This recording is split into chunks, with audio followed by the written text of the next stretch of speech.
I don't know if I actually aspire to be a leader, but I know I wanted to create my own path forward. And in creating my own path forward, that meant motivating and inspiring other people to believe in me. And those are the very key characteristics of leadership. And so I've been delighted to have people pour into me. And I know that as a leader, it is my responsibility to pour into others.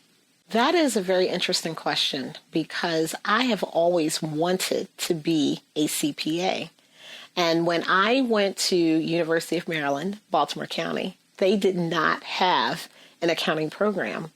And so as I sat there in the admissions office, trying to determine if I was going to switch schools or if I was going to find a major that would complement me being a CPA, I just didn't know what to do. And it was actually an admissions counselor that came over with a list of various disciplines and said, Kimberly, why don't you consider a few of these? And information systems was on that list. And I recognized that technology might become useful in the future. And little did I know that the combination of accounting and technology, I think, has been a major differentiator in my career, and it has helped me tremendously.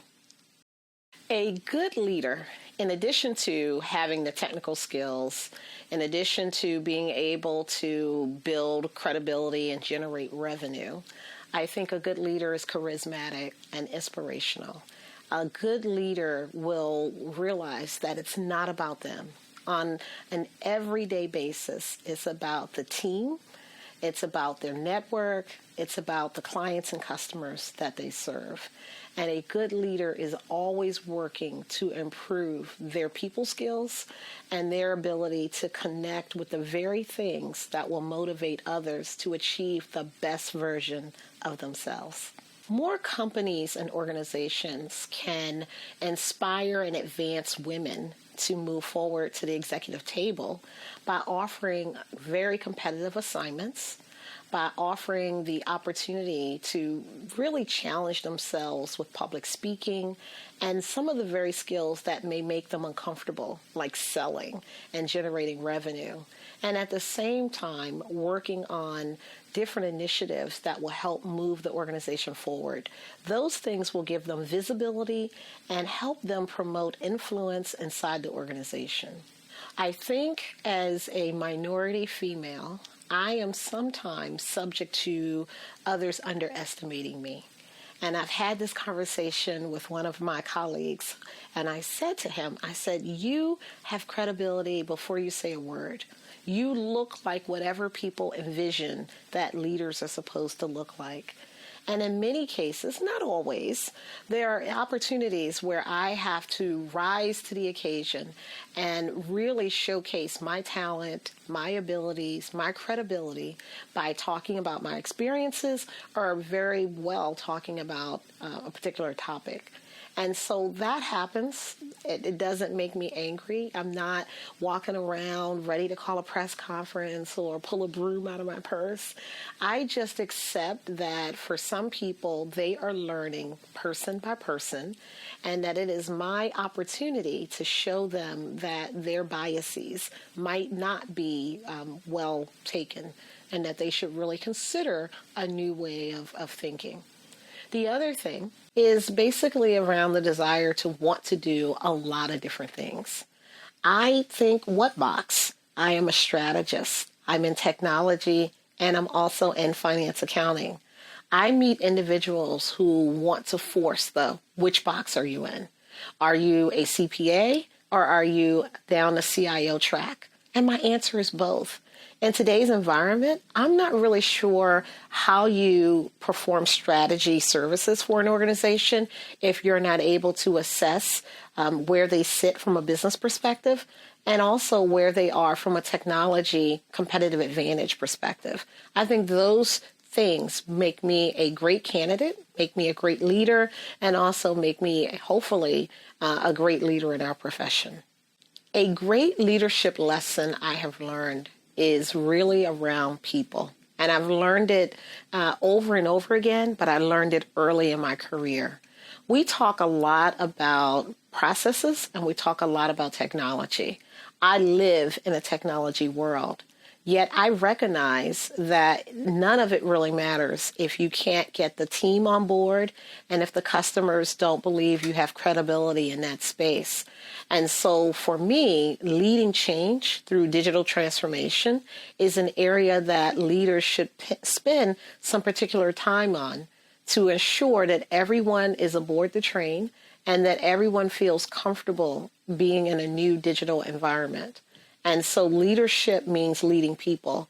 And I am excited every chance I get to learn more from every individual I meet, whether they are a traditionalist, a baby boomer, Gen X, Gen Y, or Z. Every opportunity in meeting someone is an opportunity for me to learn that leadership skill over and over again. What I would say is let's work together on building a bigger table of opportunity. Let's work together on ensuring that not one person is having to give up their seat, that we're just making room and we're asking either for a bigger table or we will all squeeze together. I think for women in particular, we do have unique challenges that we have faced inside work environments. And so I would encourage leaders to take an extra moment to develop individual development plans, to work on career advancement track initiatives inside the organization that are for women and by women, so that we are comfortable that we really can see ourselves at that table. I am hopeful that with our collective effort and each person taking individual accountability as well as collective accountability, that we will all get there. And we won't have to talk about how many women you have on your board, because when I look at your board and you say you have the best and the brightest, and I know that you have women who are amazing and who have the credentials, credibility, and experience sitting at your table, it will really be authentic. And it will really be true. And so I'm looking forward to having an environment where women really are given an even playing field and an opportunity to sit at the executive table and make key, critical, strategic business decisions for the organization. There are 3 areas that I recommend for women in particular, but also for men as well. Those 3 areas that would be so critical in helping you move your career forward are 1, executive presence, 2, leadership, and 3, sales acumen. Executive presence shows up in the work environment where we hear those words, I don't think they're ready. What does that really mean? I think for us, it means we may not be exhibiting confidence, that we don't feel that we can demonstrate our authentic voice. And so we have to work on those items, find opportunities, find state societies, join committees, join conference teams so that we can really double down on our confidence.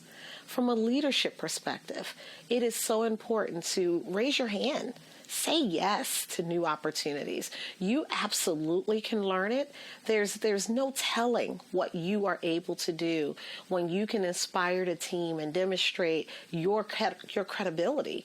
It's absolutely possible. And then the third item would be sales acumen. As we move up the management tier and leadership until more senior levels, we have to also consider revenue generation. And so I know that many of my colleagues, both men and women, are a little apprehensive about selling and helping to generate revenue. But I will tell you that if you are confident, you're knowledgeable, you're personable, and that you aren't going to take no for an answer, you're committed, and you're willing to ask for help, I think that won't be a problem either. And so I, again, think executive presence, leadership, and sales acumen are the 3 areas that I would recommend for any of my colleagues to really focus on. For those of us who grew up depending on the Dewey Decimal Card system, fortunately today we have the internet. And that internet means that for the skills that we seek to acquire, the leaders we want to hear from, they're only one click away. They're on YouTube, they're on many media channels, they're in newspapers and articles, they're on review courses, they're actually in college courses, they're on AICPA and association courses. And I would just encourage us to take advantage of all of those things. And it's not necessary that you'd have to read the entire book. Maybe it's just a summary of the book. Maybe it's a 10-minute leadership recap. Maybe there are a number of different articles that you skim on a daily basis. Find your own favorite magazine publication, Harvard Business Review, whether it's the Maryland Statement or the Journal of Accountancy. There are any number of publications that will help you along on your career journey. And if you don't have a lot of time, they're very short, where you could get in at least 1 hour a day. And I think that's really, really important. Now, for me, I read a number of publications across the entire spectrum. And so I'm reading accounting publications, leadership publications, diversity and inclusion publications, technology journals and articles and books. And so I would encourage you to find a subject that you want to really dig deep on and develop a primary knowledge on, and then find something else that you really don't mind having a secondary knowledge on and drilling into that as well. The question about superheroes is a great question for me, because I love all of the comics. And so I will tell you, it would mirror a couple of them. So the character that I would choose would have at its core a base like Wonder Woman, because Wonder Woman by day was walking around in plain sight, and then she transformed into an amazing superhero. And so that is how I see women. By day, we're walking around doing our assignments. We're leading management engagements. We're out in the field with our team, ready at a moment's notice to jump right in and be a superhero and save the day. But I also like Captain Marvel. And I like her and her characteristics because she didn't sign up to be a superhero. She was definitely a reluctant leader. Now, how many times does that happen to us? We didn't plan on being the person that would lead the engagement, or we didn't plan on being the person that would be out front. Somehow that's just what happens, and that's where our career goes. And so she stepped right into that role. She's not perfect. None of us are. And I think she demonstrates her vulnerabilities. And I think she's also a little misunderstood. And that definitely, I can speak for a few of my colleagues. If we're assertive in the work environment, we get that other name. And so I think for at least those two superheroes, you can see where people would have those same misconceptions about them as well.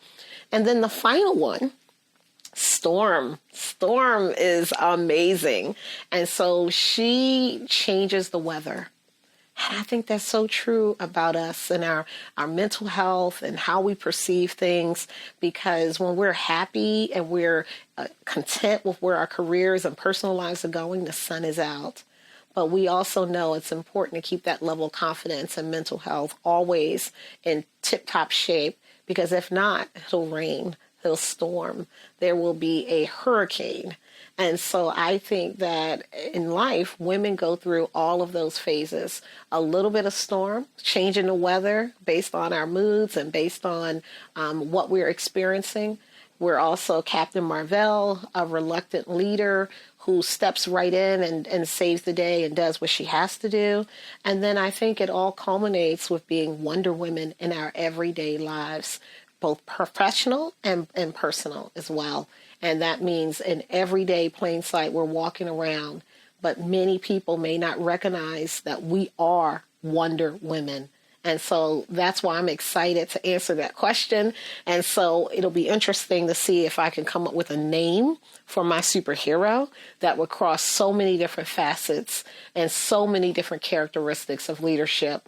And then, of course, I would take some of the best skills from the men, and then I would add that to my suite of solutions that I would offer as well.